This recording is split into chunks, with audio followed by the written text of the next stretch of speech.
Bonjour à tous, Ludovic Leclerc, votre analyste pour belgianinvestor.be. Voici la mise à jour en vidéo de mon avis concernant les actifs corrélés au dollar. Alors, analyse qui se fera pour la semaine du 21 août 2017, non pas sur le CAC, le DAX et le SP500, mais bien sûr l'euro, le dollar, l'or et le pétrole. Voilà. Analyse qui se fera sur ces actifs pour la semaine du 21 août. Tout d'abord, je dois vous informer sur les risques parce que le marché comporte des risques de perte n'est pas adapté à tous les profils d'investisseurs. C'est à vous-même d'évaluer vos propres risques. Moi, je ne suis pas là pour vous conseiller dans vos opérations. Ce que je vous conseille, c'est d'utiliser des comptes démo afin d'établir vos stratégies et de tester celle-ci. Ma stratégie à moi, c'est la technique des impulsions, technique que j'utilise déjà depuis 2011 et qui, ce premier semestre, a donné ce genre de résultats. Technique, bien sûr, que je peux vous enseigner.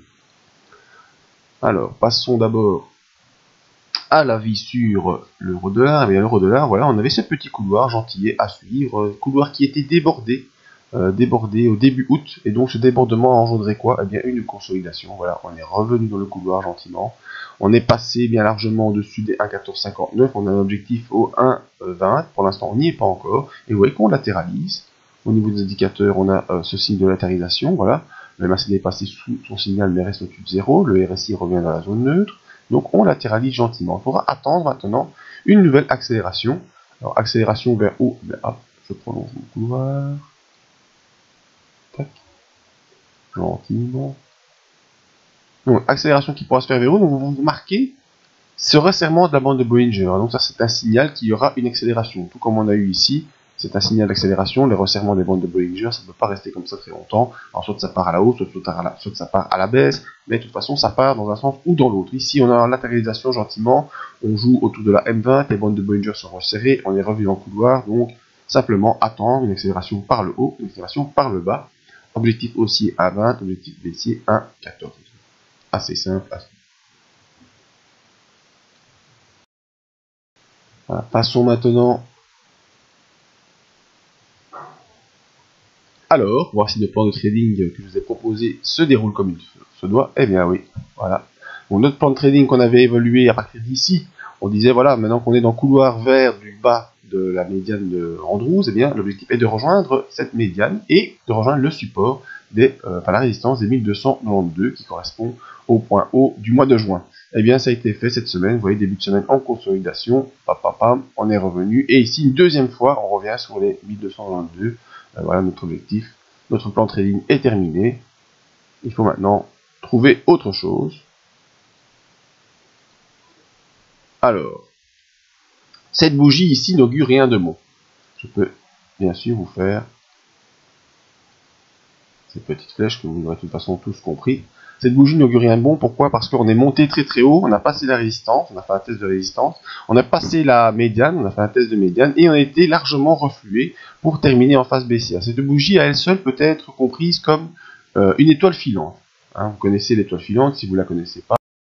Voilà, donc sur notre séance de formation au trading des impulsions, eh bien, on a toutes sortes de formations, mais on commence bien sûr toujours par l'introduction à l'analyse technique, et dans cette introduction, on voit les étoiles filantes. Les étoiles filantes, c'est ceci. Et donc c'est une bougie, elle peut être rouge ou verte, hein, pas d'importance, mais qui est un corps haut assez important. Donc en séance, on est monté très très haut, et on a été complètement refoulé. En général, ça se passe après une phase de hausse. On a une étoile filante et bam, derrière, normalement, on doit repartir à la baisse, d'autant que ici, cette étoile filante se forme sur une zone de résistance. Hein. Vous voyez, cette étoile qui montait très très haut, on a un corps rouge et normalement, derrière, on devrait repartir. Alors, deux solutions s'offrent à nous, hein, dans la stratégie de trading qu'on peut essayer de mettre en place. Première solution, on attend, et on attend quoi? Ceci. On va revenir sur le bas du couloir vert, et peut-être que derrière, on va enfin pouvoir passer cette zone pour une nouvelle fois rejoindre la médiane de Andrews. Si c'est le cas, on a un autre scénario qui se met en route pour aller rejoindre les 1365. On n'y est pas encore. Donc, reflux vers la zone ici qui correspondra à une zone de la M20 et du bas du couloir vert. Un peu comme cette situation-ci. Et derrière, vous voyez accélération, peut-être accélération, pour franchir enfin cette zone de résistance des 1300 qui libérera du potentiel vers les 1365. Donc voilà, on doit observer maintenant, rester hors du cours, hein, rester hors de cet actif, et un peu surveiller ce qui va se passer si on fait du trading court terme, peut-être un rebond et une accélération vers le haut. Maintenant, dans un trading plus long terme, vous voyez, on est dans ce couloir de résistance entre 1200 et 1300, on va dire, qui nous retient et qui, s'il nous libère, pourra nous permettre de rejoindre les 1365 dans un trading plus long terme.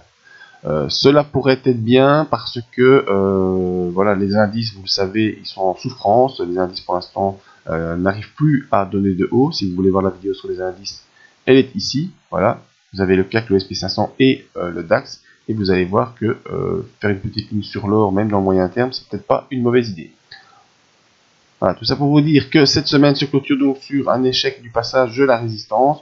Probablement qu'on aura un début de semaine en reflux avant de passer en force la zone des 1292. Et là, vous l'avez vu, que ce soit sur le court ou sur le moyen terme, eh bien, on a des objectifs potentiels à prendre. Voilà ce qu'il en est pour l'or. Maintenant, sur le pétrole, on avait également un plan de trading sur le pétrole.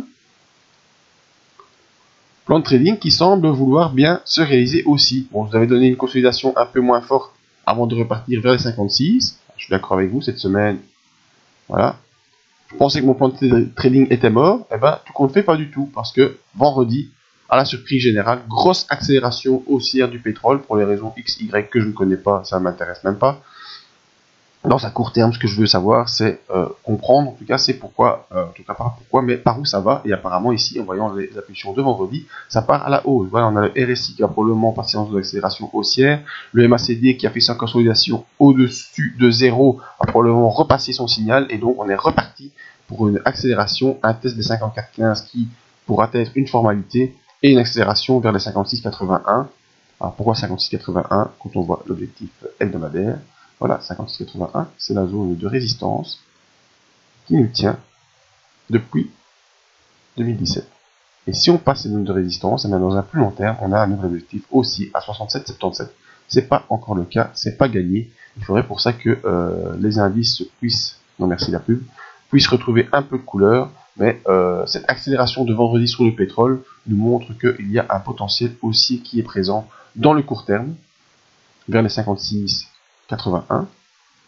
vers les 54,15 puis les 56,81 qui est la résistance hebdomadaire, et si on passe à 56,81, ben vous avez vu le scénario haussier vers les 67. Donc voilà, les scénarios sont en place, il n'y a plus qu'à les suivre. Ben, si on ne les suit pas, ben, vous avez toujours des zones de support et de résistance, des stop loss, hein, ne jamais oublier les stop loss, que ce soit sur le pétrole aux alentours des 50 $, que ce soit sur l'or, stop loss aux alentours des 1270 $. Si on passe en dessous de cette zone, si on sort de la zone verte et qu'on passe en zone mauve, c'est un peu mort pour le scénario haussier. Et sur l'euro-dollar, vous l'avez vu, une consolidation pour l'instant latéralisée entre 1,17 et 1,18, et toute accélération donnera soit un contact avec le bas du canal, soit un contact avec le haut. Et pour l'euro-dollar, je privilégie un retour vers les 1,20. Voilà, c'était donc mon avis sur tous les actifs corrélés au dollar. Si vous voulez voir nos autres analyses en vidéo, elles sont ici. Nos formations pour vous apprendre à gérer les impulsions vous-même, c'est par ici. La zone membre pour faire des bénéfices sur le Euronext ou bien le marché US avec la technique des impulsions. Premier semestre 2017, les résultats sont ici. On a une promo pour l'instant jusqu'à fin 2018. N'hésitez pas, nous donner vos avis, enfin lire les avis, nous contacter. La gestion privée qu'on peut faire pour vous avec AXA et les comptes gérés et plein d'autres services à votre disposition. Voilà, je reste à votre écoute. Merci à tous. À bientôt.